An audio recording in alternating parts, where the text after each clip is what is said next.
Buenos días, bienvenidos a nuestro video respondiendo las preguntas del caso de estudio de Procurador versus Tomás Lubanga de la Corte Penal Internacional, mismo de la clase de Justicia Transicional. Presento a mis compañeras Mariana Lucía Niño, Isabel Arenas Aristizábal, Laura Flor y mi persona Juan José Amaya Cázares.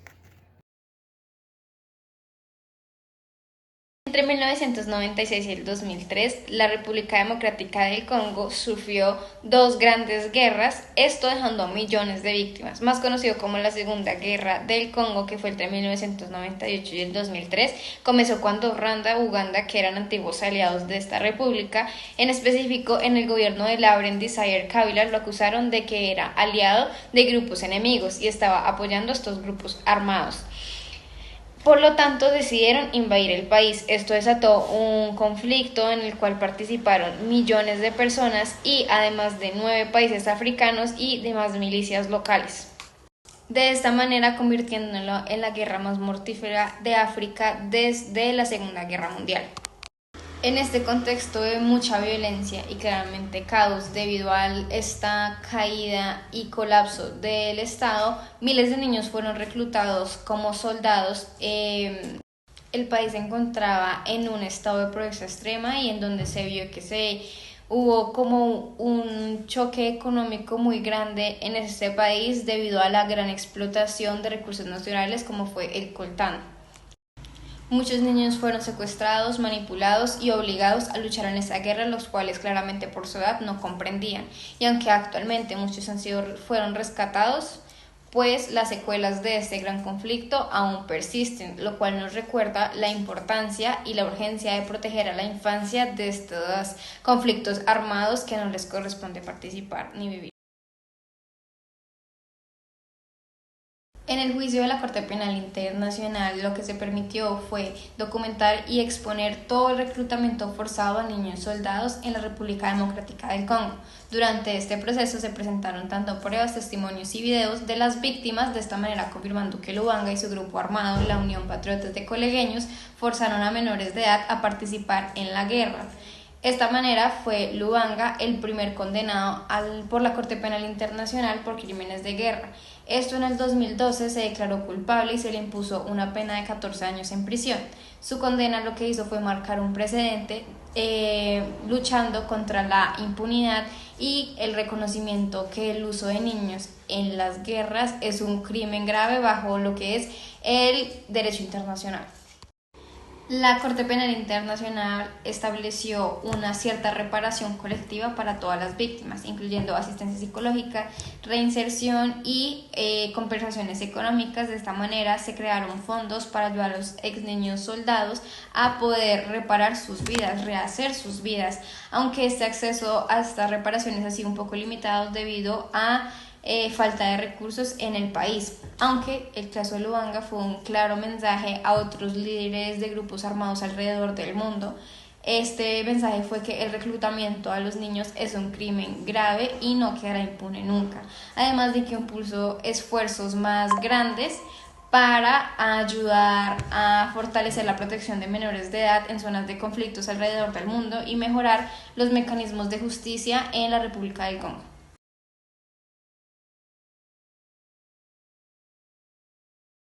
En el margen de la segunda pregunta, en cuanto a la participación de las víctimas y la rendición de cuentas en los procesos penales relativos a los crímenes de la Segunda Guerra del Congo, se ha materializado en diversos mecanismos legales. Según la Corte Penal Internacional, juega un papel clave para garantizar la participación de las víctimas en los procesos judiciales. En virtud de su mandato, la CPI permite que las víctimas, a través de sus representantes legales, puedan participar activamente en los juicios, no solamente siendo testigos, sino que esta participación deba incluir derechos que puedan hacer que las víctimas se encuentren informadas sobre el desarrollo de sus procedimientos judiciales y pues presentar pruebas, permitirles ser escuchadas. Esto también en los tribunales especiales, se ve que además de que el CPI, pues existen tribunales ad hoc y otros mecanismos judiciales en el Congo y en la región de los Grandes Lagos que han trabajado para garantizar la rendición de cuentas, como el Tribunal Penal Internacional de Ruanda. que abordó los crímenes relacionados con el genocidio de Ruanda, que también tuvo implicaciones para la Segunda Guerra del Congo. Y los mecanismos de reparación, pues que en algunos casos el sistema de justicia penal internacional también ha abordado la reparación de las víctimas, proporcionando formas de compensación por los daños sufridos durante el conflicto como indemnizaciones o medidas de restitución.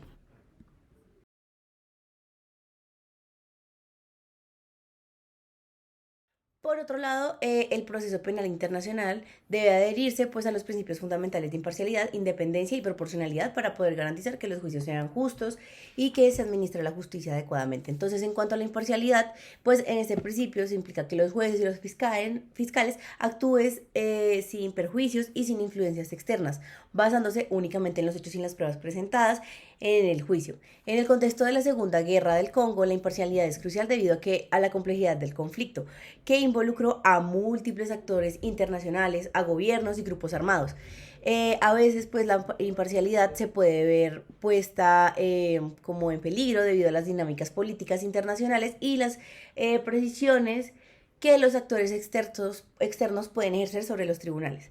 En cuanto al principio de independencia judicial, pues se encarga de garantizar que los tribunales no sean influenciados por actores externos o presiones políticas. La independencia judicial es un principio esencial en la administración de la justicia internacional y en este caso de la guerra del Congo, la CPI y los tribunales han trabajado para asegurarse que sus decisiones no estén influenciadas por las relaciones diplomáticas entre pues, los países implicados en el conflicto. Más sin embargo, pues los tribunales internacionales aún enfrentan críticas sobre su independencia, particularmente cuando se trata de juzgar a líderes de países poderosos o aliados nacionales influyentes. Y en cuanto al principio de proporcionalidad, pues este establece que las sanciones deben ser proporcionales a la gravedad del crimen cometido. Esto pues implica que las penas deben ser apropiadas en relación con los crímenes cometidos y que las penas severas pues no deben aplicarse sin justificación. En el contexto de esta guerra, la proporcionalidad de las sanciones en relación con la magnitud de los crímenes como el genocidio, las violaciones y otras atrocidades que se cometieron han sido un tema pues controvertido a pesar de pues que las condenas a pesar de las condenas, pues muchos consideran que las penas no siempre reflejan la magnitud de las violaciones cometidas a pues dichos derechos. En conclusión, esto frente al fallo, los tribunales internacionales relacionados con la Segunda Guerra del Congo reflejan en general los principios de imparcialidad, independencia y proporcionalidad, pero estos no están exentos a críticas, puesto que los procesos judiciales han permitido de cierta forma pues que exista la rendición de cuentas y la participación de las víctimas, pero los desafíos persistentes como la falta de recursos, la presión política y la limitada capacidad para procesar a todos los responsables, pues muestran que aún hay mucho por garantizar que pues una justicia completa y efectiva no se ha podido lograr. Muy bien, entonces, las medidas que fueron ordenadas por la Corte Penal Internacional para el caso de Tomás Lubanga se enfocaron sobre todo en la restauración de la dignidad de las víctimas. De igual manera, en la reconstrucción del tejido social de aquellas víctimas, sobre todo de los niños que fueron reclutados como soldados durante el conflicto, dándose entonces medidas de reparación individuales tales como la indemnización económica, puesto que aunque Lubanga fue declarado indigente o sin recursos para poder pagar, se le ordenó a través de la Corte Penal Internacional al Fondo Fiduciario para las Víctimas que hoy gestionarán recursos para poder llevar a cabo estas indemnizaciones económicas. De igual forma, se propendió dar reinserción social y educativa a estas víctimas a través de programas de educación, de sensibilización y también programas que ayudaron a superar sus conflictos traumáticos que sobrevinieron de esas etapas en las que fueron reclutados como soldados para el conflicto. De igual forma, se dio también una reconstrucción de la estructura social para estos niños, para que pudieran tener una reinserción educativa y profesional en sus vidas. De igual manera, se buscaron reparaciones colectivas, tales como centros comunitarios de rehabilitación para todas estas víctimas durante el conflicto, también programas, como se mencionó anteriormente, de educación y sensibilización sobre lo que fue este conflicto para buscar evidentemente que no se volviera a repetir en futuras generaciones. Y finalmente, la reparación de centros o estructuras sociales como hospitales, iglesias, centros de ayuda, de atención, entre otros que se vieron afectados o destruidos durante el conflicto. Sin embargo, debemos analizar también las limitaciones de estas medidas, puesto que lastimosamente muchos sectores de la población todavía estigmatizan a esos ex niños combatientes y los consideran como perpetradores y no como víctimas. De igual forma, debemos mencionar también los limitados recursos y los tiempos que se dan para poder alcanzar esas reparaciones. Entonces hablamos también de esa burocracia que impide poder acceder a esas reparaciones de una manera integral. Tenemos que mencionar de igual manera la persistencia de conflictos en la zona. No es un secreto para nadie que en la zona todavía se evidencian episodios de violencia o de conflicto, lo cual también impide o hace más difícil la reparación integral. Tenemos que hablar también de esas expectativas de reparación que no han sido cumplidas. Por lo tanto, a manera de conclusión, las medidas han sido efectivas, claramente, y marcan un precedente, puesto que fue la primera vez en la que la Corte Penal Internacional falló de esta manera y permitió, en cierta medida, reparar a las víctimas del conflicto. Pero todavía nos vemos enfrentados a muchas limitaciones que tendremos que ir combatiendo con el paso del tiempo para poder llegar algún día a una reparación integral de las víctimas de diferentes conflictos.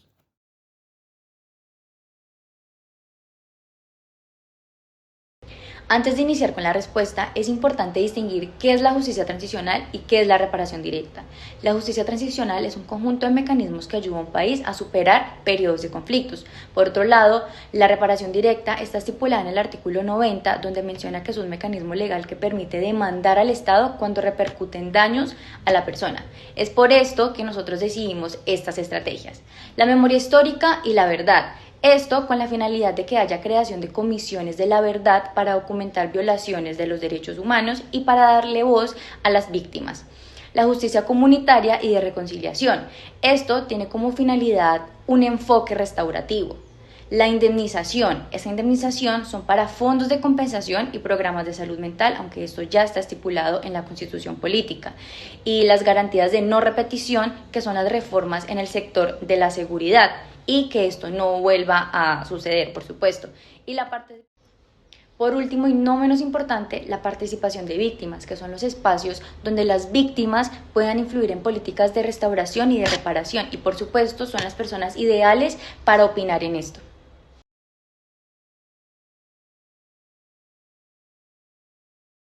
La Corte Penal Internacional prioriza una visión punitiva y restributiva, ya que su enfoque principal es juzgar y sancionar a las personas que fueron responsables de crímenes graves, como lo son los genocidios y también los crímenes de guerra, aunque también incorpora elementos de justicia restaurativa como la reparación de víctimas. Sin embargo, su estructura y procedimiento están más orientados a castigar que a reconciliar.